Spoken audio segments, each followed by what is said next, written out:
तो अज अपने नगर पिंड वीरावदी दे विच तो DSP साहब जी साडे कोले आए ने। नशा छडाऊ केंद्र मतलब कि कैंप लग्या। सो आपां सारिआं ने इन्हां दा स्वागत करने DSP साहब देवपाल सिंह जी दा। सर बहुत बहुत स्वागत है तुहाडा, तुसीं साडे पिंड दे विच आए हो। यहाँ पधारे हुए माननीय DSP साहब श्री जयपाल सिंह जी, जो कि चंद दिनों पहले हमारे पुलिस परिवार फतेहाबाद में शामिल हुए हैं, हम इनका अपनी टीम की तरफ से बहुत बहुत स्वागत करते हैं। और आपके गांव की तरफ से भी मैं इनका हार्दिक स्वागत करता हूं यहाँ पहुंचने पर। तो गांव वीरावदी के सरपंच साहब, मेंबर साहिबान, बुजुर्गों और नौजवान साथियों, आज हम लोग यहाँ इकट्ठा हुए हैं। मैं समझता हूँ आज एक यज्ञ शुरू किया जा रहा है। यज्ञ में क्या होता था, पुराने टाइम में यज्ञ होते थे, राजा लोग करते थे कि प्रजा की भलाई के लिए, प्रजा के सुख के लिए होते थे, वहां कामना की जाती थी। ये भी एक यज्ञ है कि हमारी प्रजा, हमारे लोग मुश्किल में हैं, हमारे युवा मौत के रास्ते पे जा रहे हैं, उनको बचाने के लिए ये जो है कैंप लगाया जा रहा है। मैं इसको एक यज्ञ कहता हूं और आपसे उम्मीद करता हूं कि इस यज्ञ में आपने आहुति डालनी है। ये गांव अपना, आपका परिवार है, वीरावदी आपका परिवार है और इस परिवार को बचाने के लिए आपने इस यज्ञ में आहुति डालनी है। वो आहुति क्या है, वो सहयोग क्या है कि हमने जिनकी लिस्ट बनाई है, आपके सहयोग से बनाई है, जो एडिक्ट हैं, हमने घर घर जाके लिस्ट बनाई है, उनसे मिले हैं। आप लोगों ने, आपके बीच के लोगों ने बताया है कि फला घर में है या हमारे घर में है, हम उनसे जाके मिले हैं और कई मौके पे नहीं भी मिले। तो सहयोग आपका ये है, चाहिए हमें कि आपने उनको यहां तक लाना है। कितनी बड़ी बात है कि आपके जो मरीज हैं, हम इनको मरीज कहते हैं, बीमार हैं, ये असल में ये मनोरोगी हैं, मरना कोई नहीं चाहता, लेकिन ये मौत की तरफ जा रहे हैं, ये मजबूर हैं, हमने इनको बचाना है। अब कितनी बड़ी बात है कि अस्पताल यहां आ रहा है, आपके गांव में आ रहा है, गंगा आपके घर में आ रही है। इन लोगों को, इन बीमारों को अस्पताल नहीं ले जाना पड़ेगा, अस्पताल यहां आ रहा है, तो हमने फायदा उठाना है। हमारे ये जो युवा है, हमारे बच्चे हैं, इनको यहां तक लाना है, आगे हमारा काम है। 2 साल का तजुर्बा है, अफसरों ने हमारी सेवा लगाई है, हम इसको सेवा समझकर ही कर रहे हैं, ड्यूटी समझकर नहीं। जब हमने शुरुआत की थी, ये टीम बनी थी, IG साहब की निगरानी में ये टीम बनाई गई थी। उसके बाद SP साहब हमें निर्देश देते हैं, हमारे नोडल अफसर DSP साहब हैं, हम इनके निर्देश अनुसार काम करते हैं। 2 साल से हम ये काम कर रहे हैं, हमारा तजुर्बा है। जब हमारी ड्यूटी लगी थी तो हमें ये पूछा गया था कि जो घर से ठुकराए हुए हैं, क्या आप उनसे बोल सकते हो, बतला सकते हो, उनका दुख दर्द सुन सकते हो, उनको आप झेल सकते हो? हमने हाथ खड़ा करके ये काम जिम्मे लिया था। और अब जब हम सुबह निकलते हैं ड्यूटी के लिए, तो विनती करके, प्रार्थना करके निकलते हैं घर से भगवान को कि हम किसी माँ का बेटा, किसी बहन का भाई या किसी सुहागन का सुहाग बचाने में सफल हो।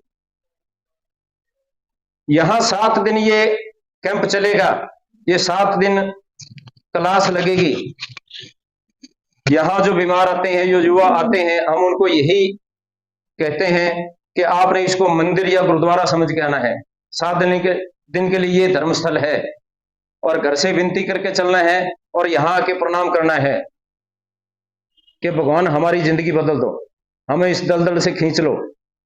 हमारी प्रार्थना और उनकी प्रार्थना अगर स्वीकार होगी तो दलदल से वो निकल जाएंगे, कोई बड़ी बात नहीं है। माना कि गहरी दलदल है, लेकिन निकला जा सकता है। बहुत सारे ऐसे युवा हैं, हमारी कोशिश से, उनके परिवार वालों की कोशिश से, गांव वालों की कोशिश से वो इस दलदल से निकले हैं।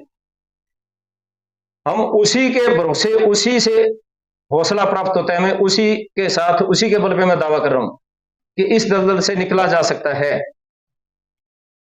बशर्ते कि परिवार का सहयोग हो, गांव वालों का सहयोग हो, निकला जा सकता है।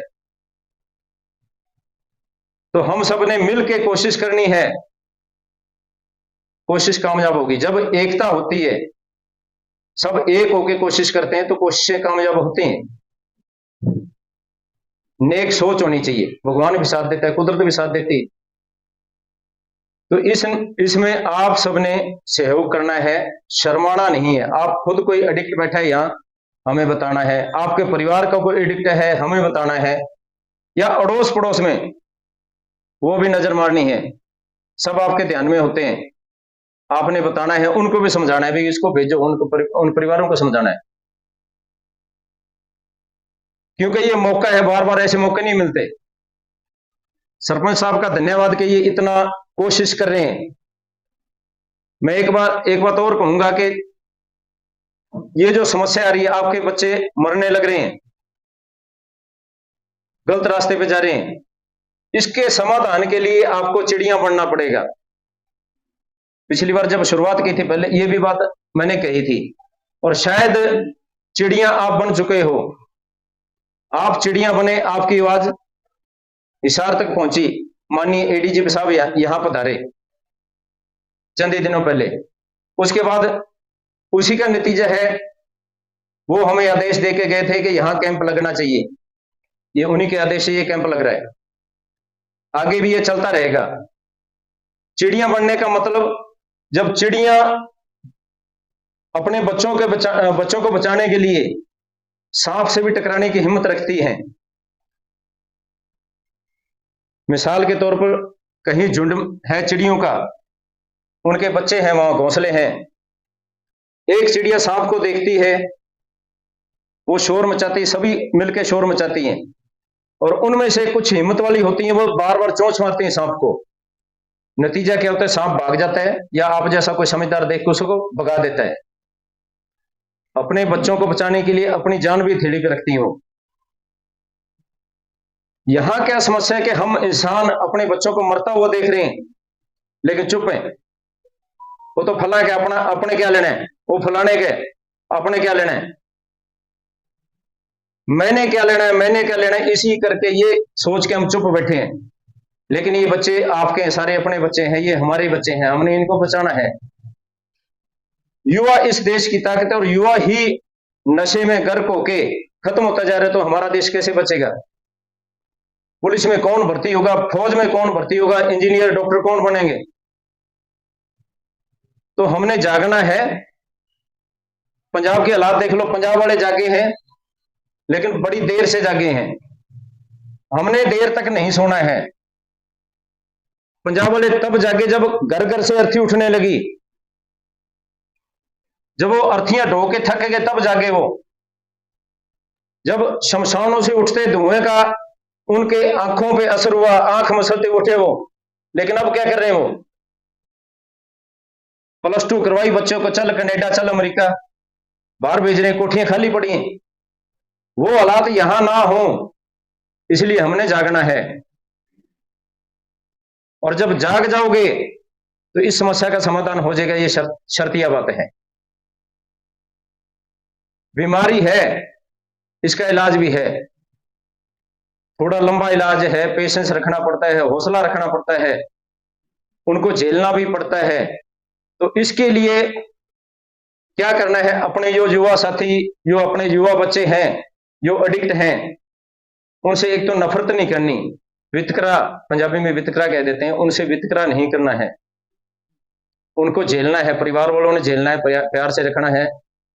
आपने भी उसको टोंट नहीं करनी, नफरत नहीं करनी। मान लो एक बच्चा एडिक्ट है, घर से माँ बाप ने पीट के निकाला, गली में निकला, गाली देता जा रहा है, दिमाग में तो उसके नशा चल रहा है, गाली देता जा रहा है। सरपंच साहब मिल गए, आगे और मिल गए, 10 आदमी मिले, हर एक ने 2 थप्पड़ जड़ दी, किसी ने गाली दी, किसी ने नफरत से देखा। बाहर जाके वो ये सोचेगा सारा गांव मेरा दुश्मन है। उसको अपने लगेंगे सिर्फ जो सप्लायर हैं या जो उसके साथी हैं, जो बैठ के पीते हैं उसके साथ। उसकी बजाय घर वाले उसको प्यार से समझाएं। आगे सरपंच साहब मिले, इन्होंने अपनी मत अनुसार प्यार से समझाया, वही 10 आदमी मिले, उन्होंने अपनी अपनी मत अनुसार प्यार से समझाया, बेटा ऐसे नहीं करना, भाई ऐसे नहीं करना। वो कभी ना कभी ये सोचने को मजबूर हो जाएगा, यार सारा गांव मेरी फिक्र करता है, ये सारे अपने, मैं वापस आ जाऊं इस रास्ते से। तो ये तरीका है, हमने ये तरीका यूज करना है।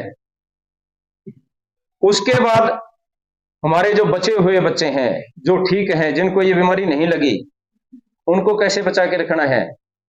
जैसे आप सारे किसान लोग हो, फसल का आपको पूरा पता है, फसल की जानकारी है, फसल में सुंडी लगी उसका इलाज क्या है, फसल में खरपतवार आ गए उसका इलाज क्या है।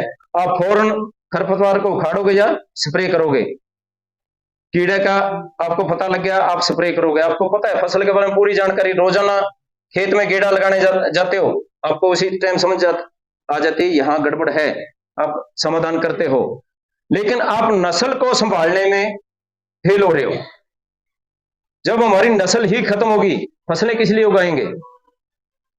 नस्ल को उसी तरह संभालना है जैसे आप फसल संभाल रहे हो। तो नस्ल ना बिगड़े, उसके लिए कुछ चीजें मैं शॉर्ट में बताना चाहूंगा। निगरानी उसी तरह रखनी जैसे आप फसल की निगरानी करते हो। आपको पता चल जाएगा, स्कूल में जाता है आपका बच्चा 13-14 साल का है, उसको समझ लो वो युवा हो गया, क्योंकि उसके हाथ में मोबाइल आ गया। जो चीजें हम छुपाते हैं बच्चे से, वो मोबाइल दिखा रहा है। निगरानी कैसे करनी है। स्कूल में जा रहा है, स्कूल में हफ्ते में एक दिन कम से कम एक आपका मेंबर जरूर जाए, घर का मेंबर, उसकी पड़ताल करे, ठीक आ रहा है, वो पूरा टाइम दे रहा है, कोई छुट्टी तो नहीं करता, बीच में कोई गैप तो नहीं करता, कोई पीरियड मिस तो नहीं करता। उसके बाद घर आ गया, घर भी उसकी निगरानी रखनी है। कहीं खेलने का कह के जाते हो, खेलने गया कि नहीं, खेल रहा है तो किसके साथ खेल रहा है, उसकी संगति कैसी है, वो ज्यादा सोता तो नहीं, या उसको नींद ही ना आती हो। ये चीजें आपने देखनी है, निगरानी रखनी है। उसके बाद कई बुजुर्ग लोग ताश खेलते हैं, यहां भी कुछ हैं। मैं रिक्वेस्ट करूंगा उन बुजुर्गों से जो अपने आप को रिटायर समझते हैं, आपको रिटायर होने का हक नहीं है, क्योंकि हमारी पीढ़ी के पास मोबाइल आ गया, हम बिजी वैसे भी हो गए, उसके बाद हम मोबाइल लेके बैठ जाते हैं। हमारे बच्चों को संभालना भी आपने है, हमें आपने बहुत कुछ दिया है, लेकिन अब हमारे बच्चों को भी आपने वो संस्कार देने हैं। तो इसलिए अगर ताश खेलनी है, कहीं बैठना है, घूमना है, तो जब तक बच्चा घर में है, आपका पोता घर में है, तब तक आपने घर में रहना है। बच्चे के जाने के बाद आपने वहां आना है, ताश खेलो चाहे कुछ करो। बच्चे के स्कूल से जाने से पहले आपने घर मिलना है। उसका ये फायदा होगा कि आप दरवाजे में बैठे हो, आपको बड़ का पेड़ इसीलिए कहा गया है, बुजुर्ग बड़ के पेड़ के समान है। आप दरवाजे में बैठे हो, बच्चा कहीं गलत जाएगा तो झिझकेगा, दादाजी बाहर बैठे हैं, और उसका कोई गलत साथी है, वो भी अंदर नहीं आएगा, दादाजी बाहर बैठे हैं। तो इसलिए आपने टाइम देना है, इस नस्ल को आपने संभालना है। उसके अलावा क्या करना है, हमने खुराक देनी है। खासकर गरीब तबके में क्या मार पड़ रही है, जो देखने में आया है, खुराक नहीं मिलती। दूध आजकल घरों में नहीं है, अच्छे अच्छे घरों में भी नहीं है, क्योंकि भैंस पालना मुश्किल काम लगता है, महंगा पड़ता है। दूधी से ले लें, डेयरी से ले लें, कोई बात नहीं, लेकिन ये सोच हमारी नशे में ले जा रही है बच्चों को। खुराक देनी है, एक मुट्ठी चना, काले चने जो हम सब्जी बनाते हैं, और आधी मुट्ठी सोया बीज, सोयाबीन का बीज होता है, दाने होते हैं सोया के। ये दो चीज भिगोनी है 20 घंटे अलग अलग बर्तनों में, और सुबह बच्चे को खिला देनी है। उसकी खुराक की पूर्ति हो जाएगी, वो लॉन्ग टाइम खा सकता है, उसको चाहे 40-50 साल की उम्र तक वो खाता रहे, आप भी खा सकते हो। उसमें क्या है कि वो कभी कमजोर नहीं पड़ेगा। मजदूर का बच्चा मजदूरी करने जाता है, वो थकेगा, 10 जने मजदूरी इकट्ठा कर रहे हैं, एक जना कुछ ना कुछ नशा ले रहा है, वो बार बार ऑफर करेगा उसको, यार तू थकेगा ये ले, कभी ना कभी वो फंसेगा, और एक बार फंसा तो गया, फिर निकलना आसान नहीं। फिर ये कैंप लगाने पड़ेंगे छुड़वाने के लिए, निकालने के लिए। तो वो नौबत ना, इसके लिए निगरानी रखनी है, खुराक देनी है। उसके बाद घर का माहौल ठीक करना है। घर में अगर क्लेश है, बच्चा परेशान होगा, नशे की तरफ जाएगा। घर में अगर नशा है, दादा या पिताजी को नशा करते देखेगा, मान लो बीड़ी है, बीड़ी छोटी सी चीज है। पहली बात तो यह कि बीड़ी भी 4000 प्रकार का कैंसर और दमा, खांसी, टीबी, कई तरह की बीमारी करती है। हार्ट पेशेंट भी बनते हैं बीड़ी से। इसके अलावा बीड़ी आपके बेटे को चिट्टा पीना सिखा सकती है, चिट्टे तक ले जा सकती है। कैसे पीना आपसे सीखेगा, आपको पीते देखा वो लुकमा बीड़ी पीना सीखेगा, धीरे धीरे स्टार्ट करेगा, लुकम छुप के पिएगा। वरना पीना जो है आगे भर के पीना कोई और सिखा देगा। भर के पीने का मतलब उसमें गांजा, सुल्फा जैसी बहुत सारी ऐसी चीजें हैं जो भर के पी जाती हैं, नशा वहां से स्टार्ट होता है। या भांग रगड़ के पीते हैं, और भांग अपने हम घरों में जाते हैं, बोले हमसे खर्चा तो ले नहीं रहा, तो पीता तो कोई बात नहीं, भांग वगैरह पीता होगा तो कई दादा दादी आमतौर पे कह देते हैं कोई बात नहीं, वो पीता होगा, रगड़ के पीता होगा तो क्या है, खर्चा तो कोई नहीं करता। तो मेरे को बड़ी उससे गुस्से में कई बार कहना पड़ जाता है कि आप पोते पोतियों का मुंह देखने का लालच मत करना, आशा मत करना, क्योंकि जो भांग पे लग गया बच्चा, वो गृहस्थी में जाने के बाद बच्चे पैदा करने लायक नहीं रहेगा। भांग आदमी को नामर्द बनाती है, यह सच्चाई है। तो हमने ये नौबत नहीं आने देनी है, घर में नशा नहीं करना है। आप घर में नशा करोगे अगर उसके सामने, तो वो नशे की तरफ अट्रैक्ट होगा, ये पक्का बात है। घर में नशा नहीं करना, नशा आपने पहले छोड़ना है। बच्चे आपको देखा देखी अपने आप छोड़ जाएंगे अगर कोई लगा भी है तो, क्योंकि बच्चे माँ बाप से सीखते हैं।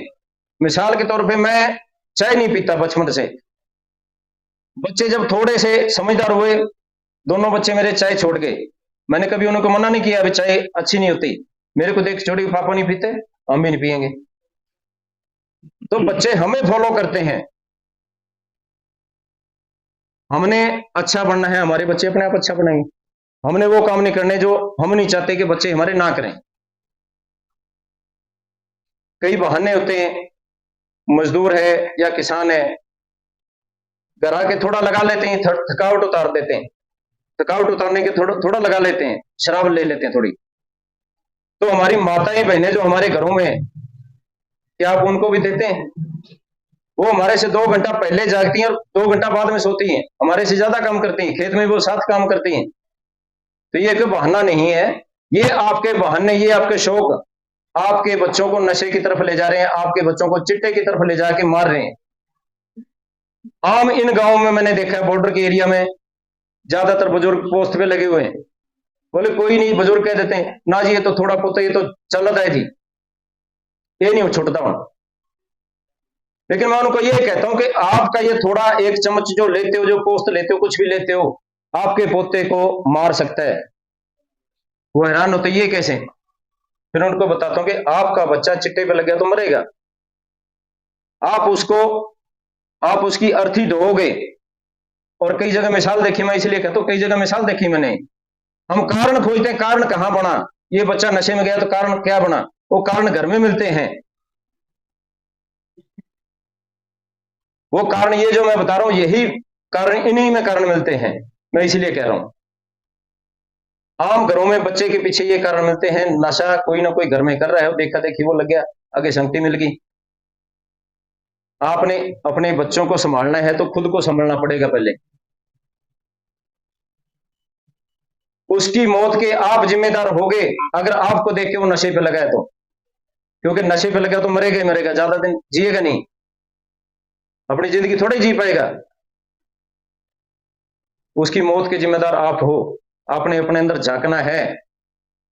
अगर आप उसको हंसते खेलते देखना चाहते हो, अपना परिवार हंसते खेलते देखना चाहते हो, आपको नशा त्यागना पड़ेगा, और उसके लिए आपके पास ये गंगा आई है, इसमें आपने नहाना है,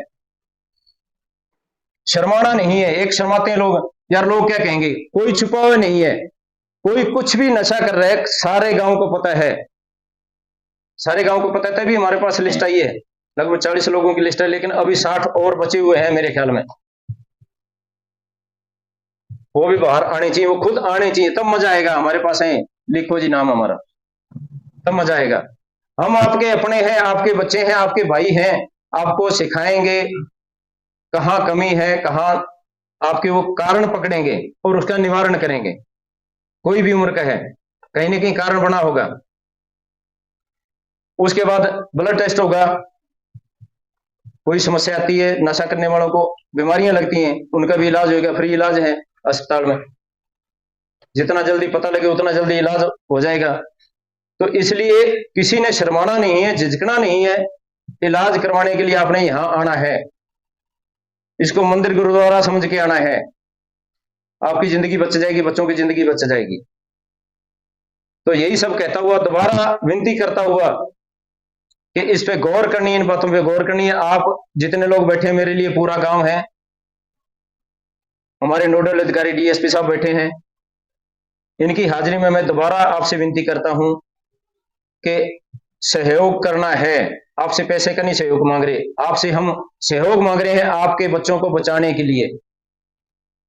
तो आपने ये नहीं सोचना कि उनका अपन ने क्या लेना है, सारे आपके बच्चे हैं, इनको हमने मिलकर बचाना है। तभी ये हमारा जगह सफल होएगा, ये कैंप तभी हमारा सफल होएगा जब आप एक एक आदमी सहयोग करोगे, अपना फर्ज समझ के सहयोग करोगे। तो यही कुछ कहता हुआ मैं इजाजत चाहता हूं। धन्यवाद। अब गुजारिश करूंगा हमारे आज के मुख्य अतिथि माननीय डीएसपी महोदय कि वो अपने विचार रखें। इस गांव के सरपंच और मेंबर और मौजूद आदमी जो यहाँ पर आज इस पुण्य काम के लिए आप सब लोग यहाँ एकत्रित हुए हैं, ये मेरा बड़ा सौभाग्य है कि मैं इस इतनी अच्छी नशा मुक्ति की मुहिम के अंदर जुड़ के आप लोगों के बीच आया हूँ और मुझे अपने विचार रखने का मौका मिला है। तो अभी आपको लगातार इतनी डिटेल से, मेरे हिसाब से इतनी डिटेल से आपको समझाया गया है और इतना समझाने के पश्चात मेरे हिसाब से आपके दिमाग में आ चुकी होगी कि नशा एक ऐसी चीज है जो इंसान को सामाजिक रूप से भी बर्बाद करता है, आर्थिक रूप से भी, और उसका ये समझ लो करियर ही खत्म कर देता है ये। तो नशे से हमने अपने बच्चों को, आने वाली पीढ़ी को बचाना है। और क्योंकि अगर हमारे बच्चे नशे की तरफ जाएंगे तो निश्चित है फिर हमारा देश का भविष्य तो अंधकार में होना ही होना है। और इसके लिए आप लोग जो बुजुर्ग हैं, हमारे जो समझदार है, पढ़े लिखे लोग हैं, जो संस्थाएं हैं और गांव के जो सरपंच है, पंचायत है, ये अपना पार्टिसिपेशन करके इस बुराई को रोकने में और इसको खत्म करने में पूरा सहयोग दे सकती है। पुलिस भी यही चाहती है। हमारे डीजीपी साहब लगातार 5 जिलों के अंदर इस प्रकार के प्रोग्राम रख रहे हैं और संबंधित जो एसपी हैं, जैसे फतेहाबाद में हमारी आस्था मोदी मैडम और नोडल अधिकारी का काम मेरे को दिया गया और टीम के सदस्य आपके सामने हैं, जो इतनी अच्छी बातें इन्होंने अभी बताई है। तो हम लगातार नशा रोकने के लिए आपके समक्ष पेश हो रहे हैं और हमारा कोई लालच नहीं है किसी प्रकार का आपसे कि हम कोई चीज आपसे लेने आए हैं। हमारा लालच इतना ही है, हम जो मांग रहे हैं वो यही मांग रहे हैं कि जो नशा है इसको हमने जड़ मूल से खत्म करना है। क्योंकि नशा एक ऐसी चीज है, नशे से हमारे बच्चे जब नशे में होते हैं तो माँ बाप की बहुत दुर्गति समझो हो जाती है। क्योंकि आजकल एक दो बच्चे हैं सभी को, और अगर वही बच्चा, एक बच्चा है या 2 बच्चे हैं, अगर वही नशे में डूब जाता है तो फिर उसकी स्थिति क्या होती है वो आप भली भांति समझ सकते हो। तो नशे के जो प्रक्रिया है इसके हमने निदान करना है। निदान के लिए भी अभी आपको डिटेल से इन्हें बताया था कि भाई हमने बच्चे का अपना ध्यान रखना है कि उसकी संगत का विशेष ध्यान रखना है। अगर संगत सही है तो हमारा बच्चा ठीक ही चलेगा फिर, और उसकी संगत के पीछे हम पूर्ण रूप से जिम्मेवार होते हैं। अगर हम बच्चे को नहीं टोक रहे हैं या उसका ध्यान नहीं रख रहे हैं उसको लापरवाह, क्योंकि लापरवाही से तो आप फसल उगाते हो, अगर उस फसल को एक बार उगाने के बाद आप नहीं छेड़ोगे तो मेरे हिसाब से वो उसका पूर्ण रूप से आप जो चाह रहे थे उसमें वो चीज फसल नहीं बढ़ेगी। उसको या तो हमारा पशु खा जाएंगे, या उसका प्रॉपर तरीके से पानी नहीं दे पाओगे तो वो खराब ही हो जाती है। इसी प्रकार हमारे बच्चे औलाद है हमारी, उसको हम प्रॉपर ध्यान रख के चलेंगे और उसका पूर्ण रूप से स्कूल में कहाँ जा रहा है, स्कूल में उसके दोस्त मित्र कितने हैं, मोबाइल पे कितनी बातें करता है, क्या मोबाइल का सही यूज कर रहा हो, क्योंकि +2 के बाद आजकल मोबाइल जरूरी भी हो गया है। उसके अंदर नेट पे जो क्लासेज वगैरह में जरूरत है मोबाइल की, और 10वीं तक कोई जरूरत नहीं है किसी भी बच्चे को मोबाइल देने की, क्योंकि मोबाइल से भी काफी बच्चा वो होता है, उसका टाइम खराब होता है, और वो जो हम दिशा देना चाहते हैं उसको बढ़िया वो दे नहीं पाते। आपके लिए हमारा पंजाब जो बॉर्डर है वो ज्यादा दूर नहीं है हमारे से, तो पंजाब की स्थिति के बारे में सबको पता है। पंजाब के अंदर बहुत बुरी तरह से नशे का हो रहा है, प्रचलन है, और हमने अपने हरियाणा को भी बचाना है, और इसी मुहिम में हम आपके साथ हमेशा कंधे से कंधा मिलाकर काम करेंगे, और आप लोगों का इसमें सहयोग बहुत जरूरी है, क्योंकि आपके सहयोग से ही हम अपने काम में जो हमने हाथों में लिया है, हमारे इतने बड़े अधिकारी एडीजी साहब और एसपी साहब और के निर्देशन में ये काम हो रहे हैं, तो अगर आप लोगों ने इसको कामयाब कर दिया तो ये आपका फायदा भी है, और हमें सिर्फ ये संतुष्टि है कि हमने इतने अच्छे काम के अंदर आपकी सहभागिता की है। और इसके अलावा अगर नशा जो बेचने वाले हैं, आपको लगता है कोई बाहर से नशा का नशा बेचता है या सप्लाई कर रहा है, उसके बारे में आप पुलिस को सूचना दीजिए। हम उसके बारे में नियमानुसार जो बनती है, जो बाहर का आदमी कोई नशा देकर जा रहा है उसकी कार्रवाई तुरंत की जाएगी। मैं अपना नंबर भी आपको अभी दे के जाऊंगा। और इसके अलावा जो भी ये जो नशे में आपके लगता है कि भाई नशे में ये बंदा पड़ गया है और वो बात नहीं बन पा रही है आपसे, तो उसके साथ विनम्र व्यवहार करना है, उसको धमकाना नहीं है। अगर उसको धमकाएंगे तो वो फिर उसको वो काम जो हम करना चाह रहे हैं वो प्रॉपर तरीके से नहीं हो पाएगा। उसको प्यार से ही हैंडल करना है, और उसको जो नशा की प्रवृत्ति है उसको हमारे को उसका नंबर बेशक हमारे पास रजिस्ट्रेशन कराइए आप। हॉस्पिटल में भी फ्री दवाई दी जाती है इसकी, और हमारी टीम लगातार काम करते हुए अनेक इन्होंने ठीक भी किए हैं और अभी ठीक करने की प्रक्रिया में चल भी रहे हैं। तो आपके गांव की जो लिस्ट बनी है उसमें 40 के करीब एंट्री बता रहे हैं अभी हो चुकी है। इसके अलावा और भी जो है ना आपके गांव के अंदर जो भी नशा उसमें आ चुका है गिरफ्त में, उसका आप रजिस्ट्रेशन करवा दीजिए और उसको आप बताइए हमें, हम उसको अपने प्यार से हैंडल करके उसको खत्म करवाएंगे।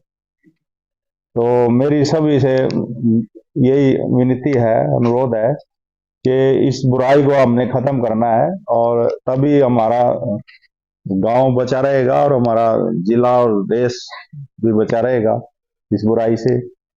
तो मैं तो इतना ही कहना है कि आप सभी हमें पूर्ण सहयोग दोगे और इस नशा रूपी बुराई को खत्म करने में हमें आपका सहयोग मिलेगा, तो हमारे को भी हौसला बनेगा और इस हौसले के तहत ही हम इस बुराई को खत्म कर सकेंगे।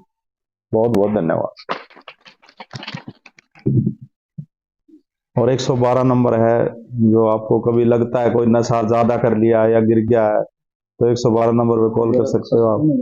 हाँ हाँ, तो सभी को नोट कर लो नंबर आप सभी। हार्दिक धन्यवाद माननीय डीएसपी महोदय, आपके निर्देशन में हमारी टीम और भी बढ़िया काम करेगी। आपके दिशा निर्देश हमें मिलते रहेंगे, हम और जोश से काम करेंगे, ये मैं विश्वास दिलाता हूं।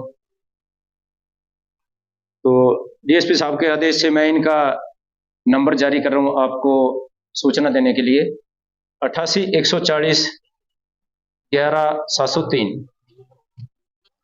सीधे माननीय डीएसपी महोदय को आपने कोई भी सूचना देनी हो सप्लायरों के विषय में, दोबारा बोले। 88 140 11703। ठीक है जी,